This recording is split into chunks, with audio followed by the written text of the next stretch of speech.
Hello and welcome to this presentation on the Epq presentation. As the title suggests, I will be addressing the Epq specifically, but much of what I say today actually is relevant to presentations in general. I've titled it The Celebration of a Journey because it comes at the end of your Epq, after you finish the essay and just before you finish the final entry of the production log. So what are we looking to do today? We are looking to understand how to make it creatively inventive, structured, and effective, and how to improve your delivery. So I'll be looking at both form and I will be looking at structure as well. More specifically, we'll quickly address the assessment criteria of the Epq. We will touch upon the University of Bath, who have a presentation skills video that you might want to watch separately.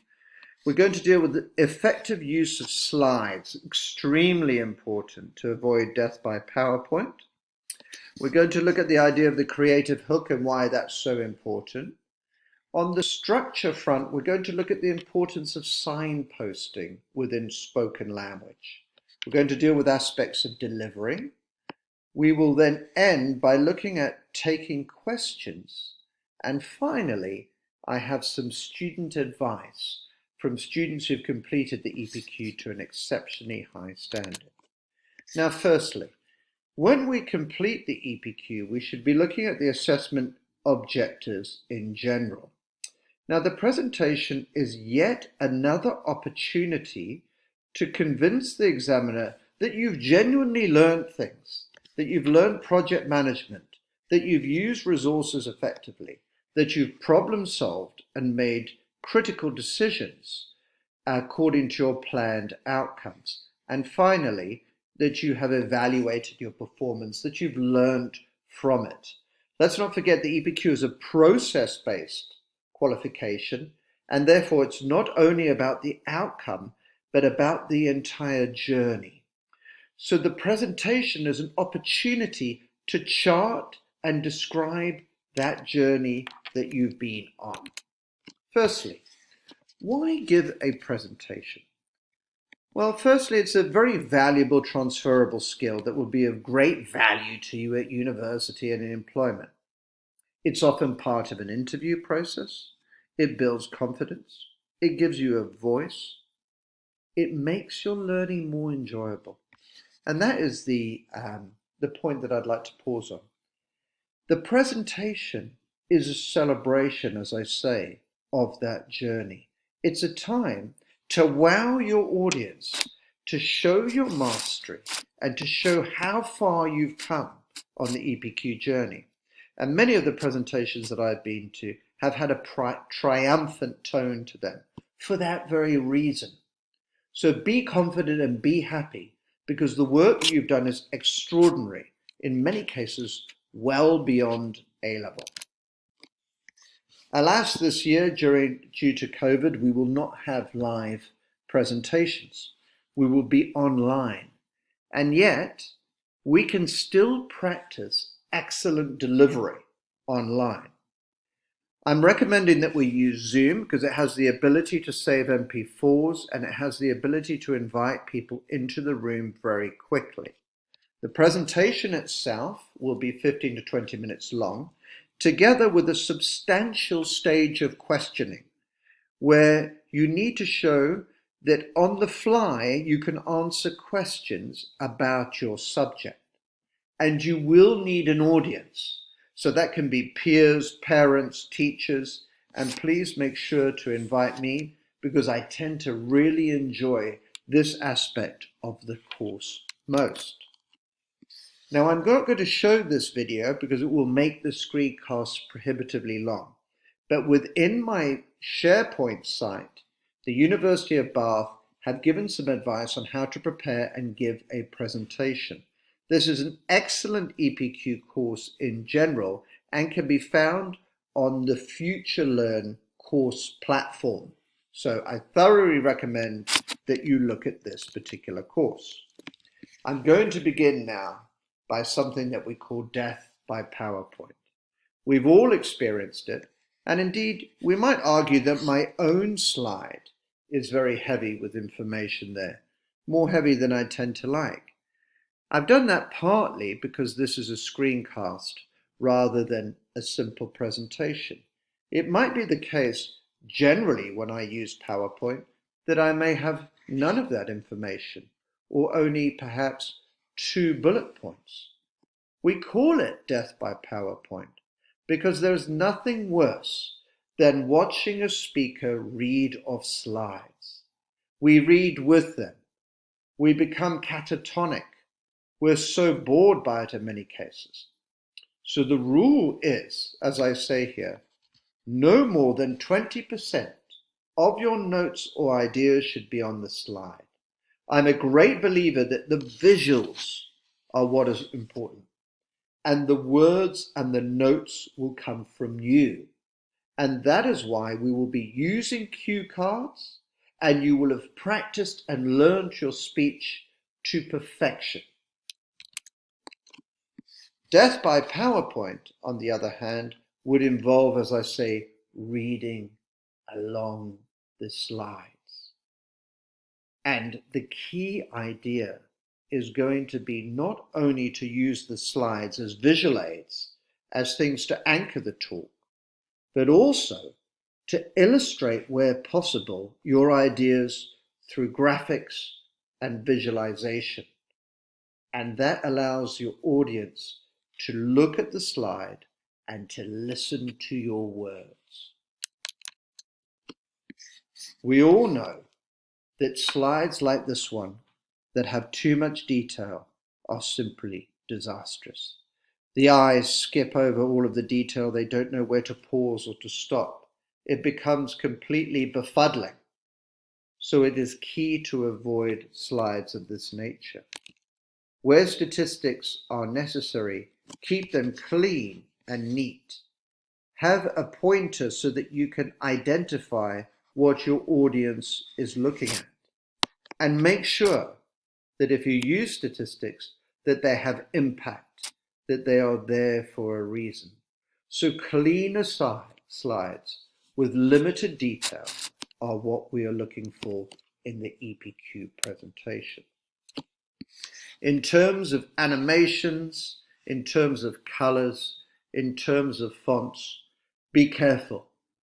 Many of us enjoy having a mishmash of styles, but let's not forget that that can end up detracting from your presentations. I began many years ago using Prezi, and the more I used it, the more I realized that it was less about what I was saying and more about fancy animations and screen movements, which is why, on the whole, I don't recommend Prezi for the EPQ presentation. I also recommend that we think very carefully about the fonts and styles that we use. Keep it simple, because too much animation will spin your audience's head, as the slide says. Too many pictures spinning in also detract rather than complement your presentation. I've called the slide "A Picture is Worth 1,000 Words." This terrible picture of an albatross with its belly filled with plastics seems to be a metaphor for what humankind are doing to the planet at this particular moment. I can speak to this slide for many minutes if I need to. It's an impactful picture that tells a story. It anchors the audience's attention on the image, but at the same time, they crave to know what it is. And so you have your audience hooked and interested in the substance of your words. One of the most famous photographs within photojournalism is this ghastly picture of an African child starving. In the background looms the vulture, seeing him as a meal. It's hard to imagine a more evocative and horrifying photo that is a condemnation of the world that we've allowed to happen, a world in which children like this starve. while we are obese in the Western world. It was a picture that later resulted in the particular photographer taking his life. So when we use a photo like this, we need to be careful. We need to weigh it up and decide, why are we using it? It's an impactful photo. It's a distressing photo. But there is a time to distress when the substance of your words is extremely serious. And I think in this case, if we were describing something like famine, such a photo would be legitimate. Choose your photos carefully. They will do a great deal to hook your audience. All EPQ presentations should be looking for a creative hook. And in many cases, they can begin with a creative hook before you even explain what your topic is. The advantage of this is that it, as its name suggests, hooks your audience. It takes them in. It builds enigma and curiosity, and they want to know what it is that you are going to speak about. So possible starting points are the idea of creating an environment. You could employ your audience in activity. You could begin with a questionnaire. You could compose your own little film or your own montage. I've even known students who've created their own music. The possibility for a creative hook, the possibilities, I should say in the plural, are endless. And that's something that you can discuss with your supervisor and with your peers in detail. I'm going to give an example of an EPQ that was done with me a number of years ago. It was by an extremely intellectual student who was a chemist, and it was on silver nanoparticles. And the EPQ was fiercely technical with all sorts of scientific detail, which is desirable in the written report because you want to show mastery of your subject matter. However, you must remember that in the presentation, the audience is the lay public, the general public, and so they are a non-specialized audience, and you will be judged partly on your ability to engage and interest them and to make your topic comprehensible to them. They need to be able to follow your talk. And that's very important. It may be that you want a series of diagrams or handouts. And in this COVID time, because we can't hand out paper, you could send them to your audience in advance as part of your invitation. So you need to think of ways in which you can break down all of this technical detail. But you also need to think about, why does it matter? And me and this particular student, we were pondering how we're going to make this interesting. And we discovered that one of the main properties of silver nanoparticles is that they can act as an antibiotic. And many of you will now realize that we live in a world in which bacteria has become out of control. And in some cases, we cannot find antibiotics to treat people. And so we looked at this ghastly flesh-eating bacteria. And in this case, she actually showed a horrifying video. I was present. I can tell you, when the audience watched this, they were absolutely hooked. And that allowed her then to begin her subject of silver nanoparticles. And she was very good at making it understandable to the general public. She took much of the technical detail out and was able to generalize about the main ideas that the audience needed to know. Now, one of the best presentations I've ever seen is by a student who did a law EPQ on the Nuremberg trials. And to begin the Nuremberg trials, she used a beautiful piece of cello music that was composed by a Jewish person who'd survived the Holocaust to create atmosphere. And she also created an absolutely haunting short film that comprised a montage of images. and I'm about to show that to you now.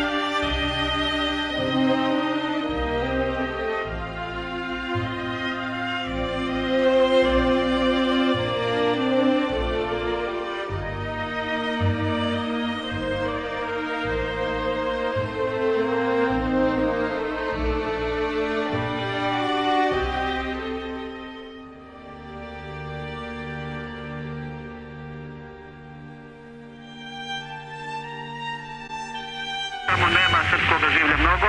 Da. Jedina kleričko smatranje da ne mogu da spavaju da Now, arguably a distressing montage, but what better way to introduce the horrifying topic of war crimes than that haunting video and evocative piece of music? Now, in terms of delivering the presentation, following the hook, if you're to use that at the beginning of your presentation, you're going to introduce your topic and establish purpose to your audience and the subject matter. It's a good idea after the hook to tell the audience the structure of your talk, to signpost what it is you're going to do. That means that your listeners are prepared for what they hear and they find it easier to understand it because your talk is more coherent. So there's always this interplay between creativity, surprising, and breaking patterns, and then establishing structure so that your audience can actually find the talk comprehensible. You also need to use the right language for your audience. Some students, for instance, in live presentations, will have a glossary or diagrams in order to break down the topic and make it more comprehensible. And you need to think really about confident and smooth delivery. Think about the rhythm of your languages and think about the use of volume and pauses for effect.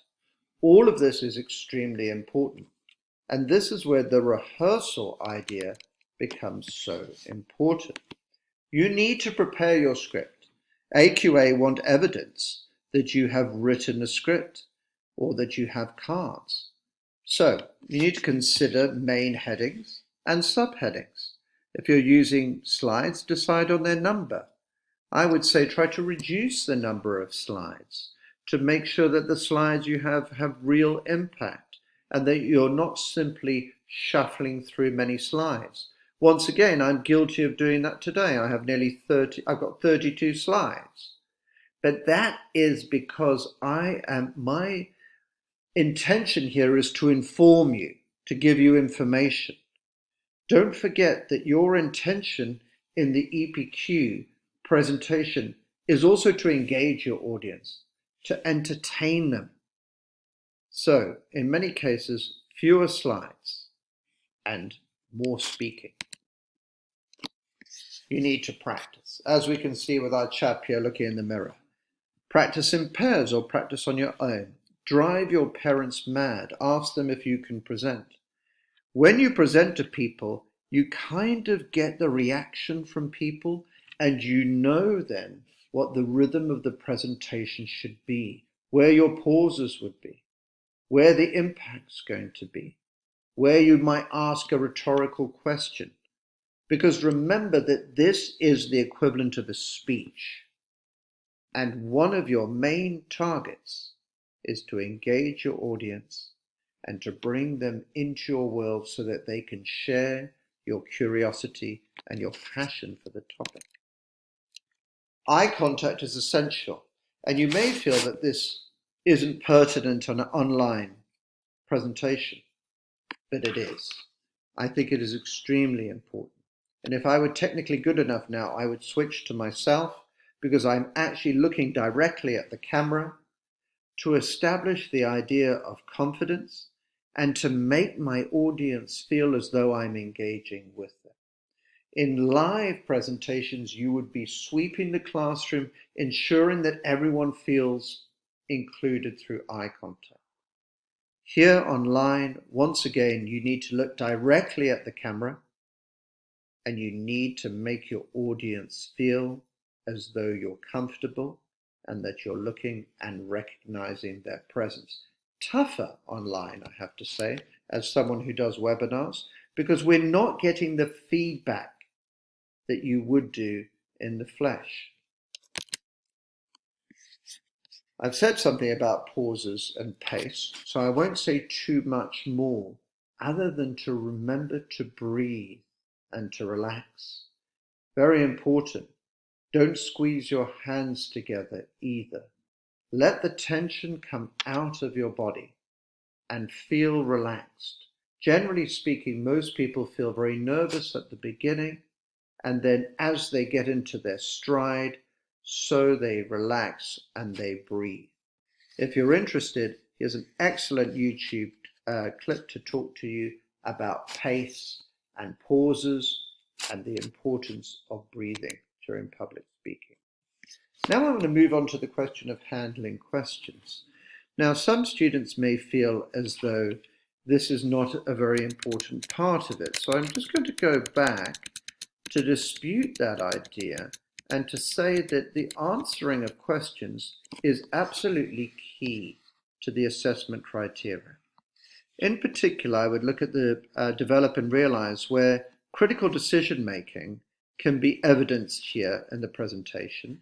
You can speak to your resources and show your mastery, and in particular, as always with the EPQ, critical evaluation of sources will be the key. You can tell people about your project management, and you can even tell them about your self-criticism and self-evaluation. So there's a huge amount that you can do at this particular point. So be mindful of that and treat the questions as an opportunity once again to address the assessment criteria.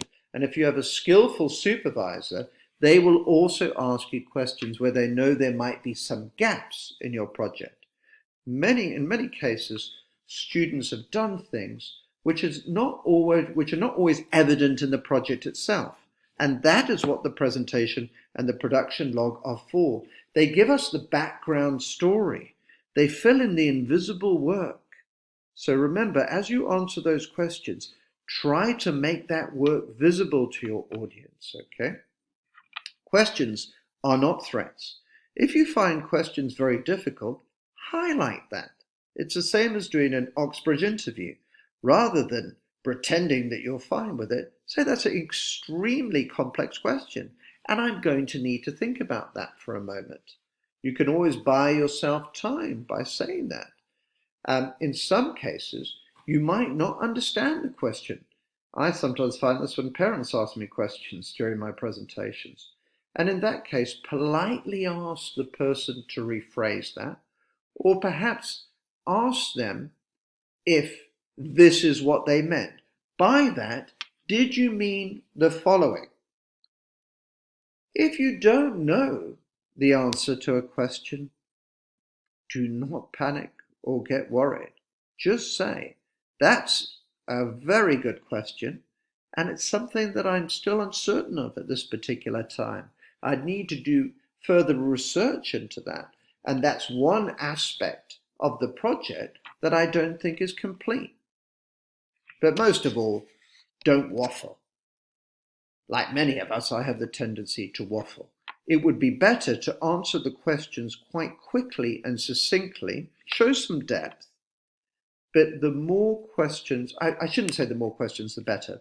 A number of questions, 8 questions or so, would be ideal, because your supervisor then can keep a note of those and use that to help your assessment. Now I'm going to ask you, how prepared are you? So you decide on your title and name. You know your brief and audience, we've done that. You decide on your structure, that's what you do during the preparation time. You narrow the topic and the script. You decide how much of this EPQ journey you can cover. This is an enormous amount of material, a year of material. Once again, another opportunity for assessment criteria 3, where you critically select what's most important. We've talked about the visual aids. We've talked about the value of rehearsal. You're going to deliver your talk and you're going to handle your questions. Now, it's a lot to do, but you need to think about this as a great opportunity to show off all of your knowledge and your skills. Now, in my Sharepoint website, in the folder under presentation, I have an excellent resource from the University of Southampton, which is a kind of checklist that you can use to make sure that you are prepared for this presentation. So I would like to direct you to that as an excellent resource to help you with your preparation. And now I'm going to bring in a few students to talk to you who've already completed the EPQ at university.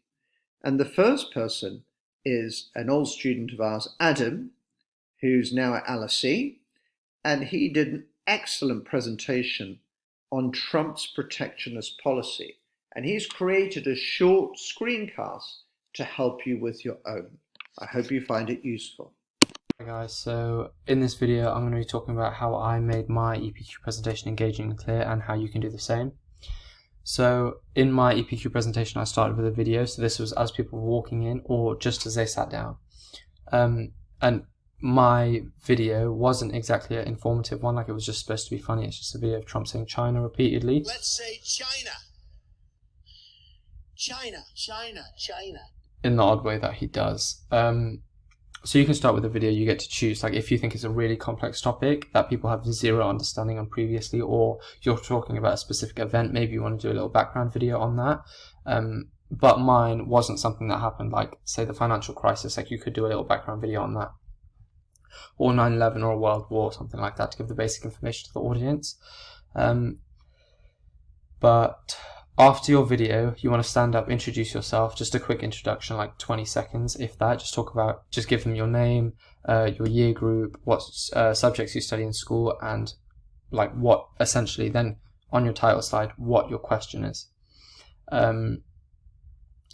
So it's going to be a very specialized question because essentially that's just what the EPQ is, and you have to talk to the audience as if you're talking to an intelligent 8-year-old, because people. So essentially, you can use big words, but don't expect them to have pre-existing knowledge on your subject. So you should explain any concepts that you do talk about in a decent amount of detail to give them a good understanding of it. Now, my opening slide, you want to have big pictures, high quality pictures that aren't going to be pixelated when they're put on a big screen, and then also if you are nervous and you don't want a lot of attention on you, like obviously it's a presentation, you're going to have attention on you, but if you want a minimal amount of attention, make your PowerPoint as vibrant and exciting as possible so people will focus on the PowerPoint rather than looking at you, if that's what makes you nervous. I did my EPQ presentation as how I went through my journey, or how you should go through your journey, because this isn't really the order I did it in, but you just sort of adapt it to make it an easier presentation, nicer, and something you'll score higher marks on. So I had why this question. So these are just the basic questions you go into the presentation asking, and you want to answer them like in your initial ideas sort of section in your project queue. So why this question, like what I wanted to do, what criteria I had when choosing a question, the initial ideas I had, how I narrowed it down, so the issues I had with the initial ideas, and then how that led me onto my current title, which was to what extent have Trump's protectionist policies been a success. Then the aims of my project, what I wanted to do, why I undertook the EPQ, and the research and sources. So this is quite a boring slide as well. So like I had to speak on this and all the attention was on me because these aren't exactly very exciting photos. So then after you go through the basics of it, you want to go on to your actual project and like allow them to understand what it was essentially about. And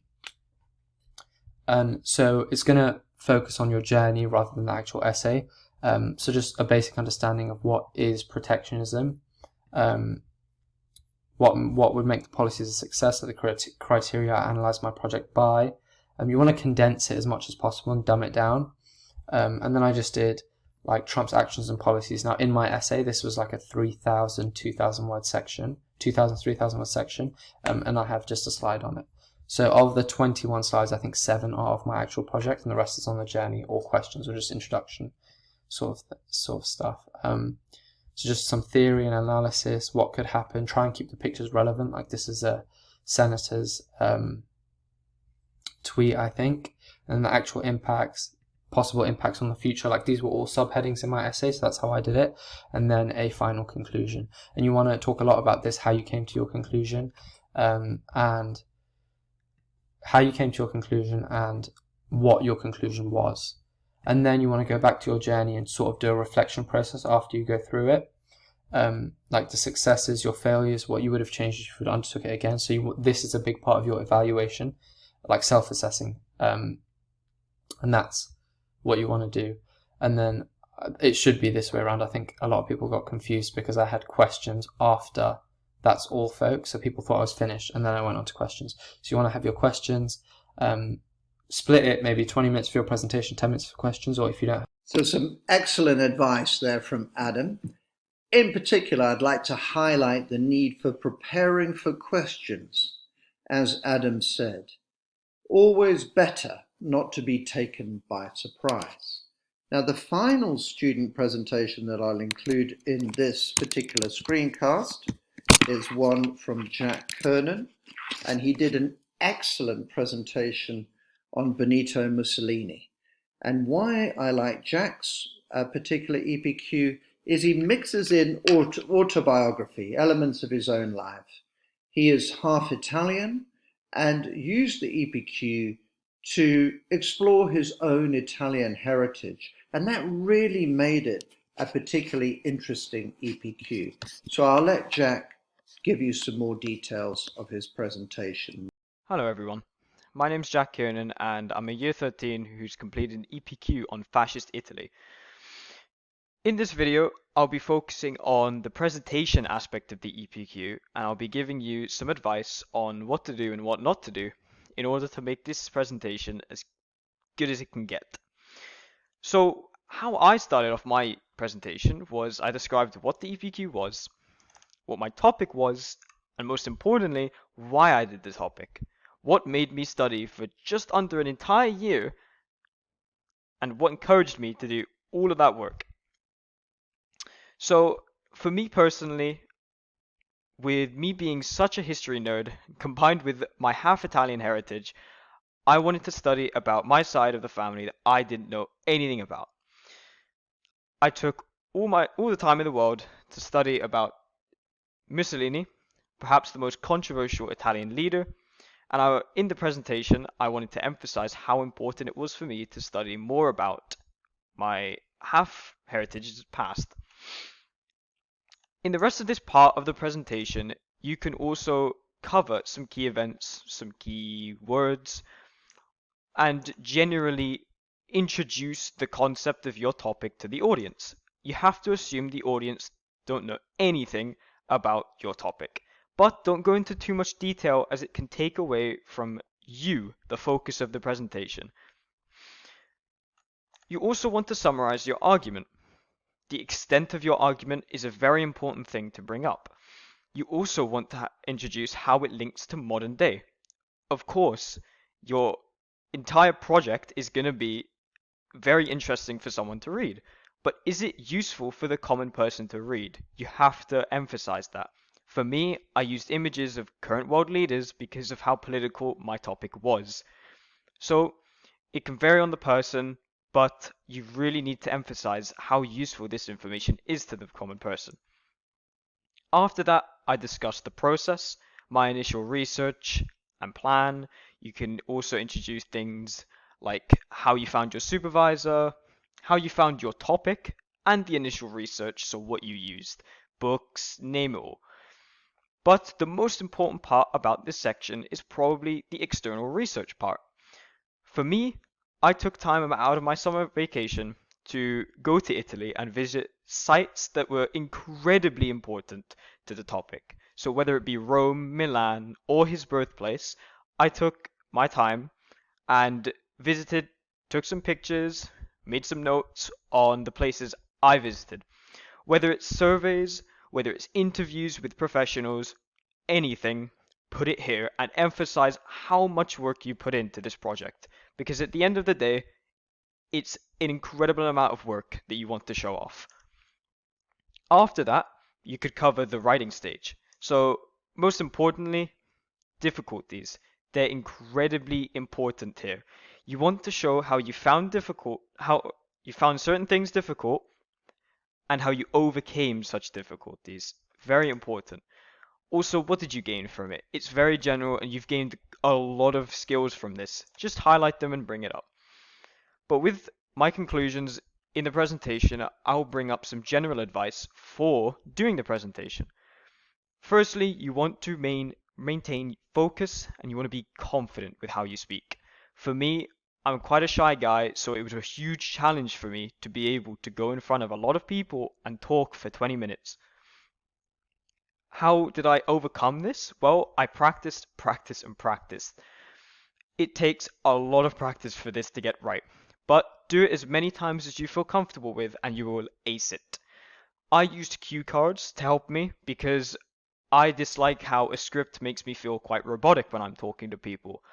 And because I can elaborate on a lot of things, I feel like cue cards will only be there for an emergency. Because with the amount of practice I had, I could give the speech without the cue cards or with the cue cards because I've done it so much. But keep something there as an emergency just in case you're so nervous that you have to look at something to edge you on again. You want to interact with the audience frequently. Make them feel like they're part of the presentation, because they are. Hand gestures and looking at them are examples of this, but generally you want to keep the audience engaged. At the end of the day, even though the presentation is about you and the journey you took, you need to keep the audience with you. Don't just talk them to death, make sure they're with you. Also, don't make an overly complicated presentation. The focus is on you and what you're saying, not the PowerPoint. So I didn't use any animations, transitions, GIFs, any cool designs. Just, it needed to be there as a backup. So if an audience member was perhaps lost with what I was saying, they'd look behind me and there's the exact topic and the things that I'm talking about. Just not too much detail because they would have to listen to me for that detail. But lastly, calm down, breathe and enjoy it. Before you go into this presentation, make sure you're not too nervous. I know nerves are something you can't prevent, but just make sure you are as ready as you can before you give this presentation. Because at the end of the day, presentations are a life skill, and you need to be confident so that you can prove it if you don't feel confident enough. Good luck, everyone. I know your ace presentations, but just keep in your mind that relief is on its way. Because once you finish this project, it's going to feel fantastic. Trust me. So once again, some excellent advice then from Jack. Now, as a final thing in this screencast, if you are within our college, you will have access to complete presentations which I've recorded. I'm going to put 2 of them in the Sharepoint for you to be able to refer to. The first is an excellent presentation on the use of dogs to help children with autism. There's a particularly excellent presentation that I think you'll find very interesting. And one other is the idea of the question, is AI a destructive force or not? So these are 2 excellent examples for you to consult.